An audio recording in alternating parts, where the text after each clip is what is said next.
তো আজকে আমাদের ভিডিওটা হচ্ছে আমরা কীভাবে বোর্ড চ্যালেঞ্জ করব। তো রিসেন্টলি আমাদের এসএসসি পরীক্ষার্থীদের ফলাফল ঘোষিত হয়েছে। তো আমাদের অনেকেই রেজাল্ট খারাপ হয়েছে কিংবা অপ্রত্যাশিত আমরা রেজাল্ট পেয়েছি। আমি এমনটা ডিজার্ভ করি না, তুমি এমনটা ডিজার্ভ করো না, তা হয়ে গেছে।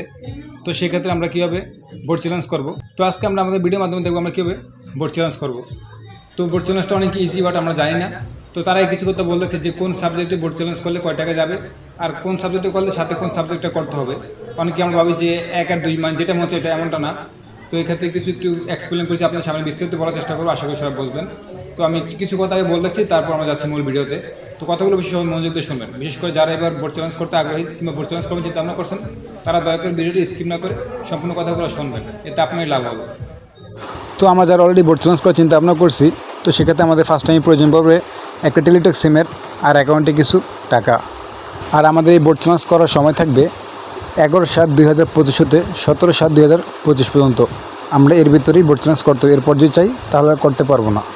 তো চলুন এবার দেখে আসি কোন কোন সাবজেক্টের সাথে কোন কোন সাবজেক্ট যোগ করে করতে হবে। আর তার আগে বলেছি যারা নিজেদের বোর্ড চ্যালেঞ্জটা নিজেরাই করবেন, তো তারা আমার এই পেজটা বর্তমানে একটা স্ক্রিনশট নিয়ে রাখতে পারেন। এখানে লেখা আছে কীভাবে আপনি মেসেজটা সেন্ড করতে হবে। তো চলুন সাবজেক্টে যাওয়া যাক। ধরেন আপনি 101-এ একটা বোর্ড চ্যালেঞ্জ করার চিন্তা ভাবনা করছেন, তো সেক্ষেত্রে আমাদের 101 এবং 102 একত্রে চ্যালেঞ্জ করতে হবে।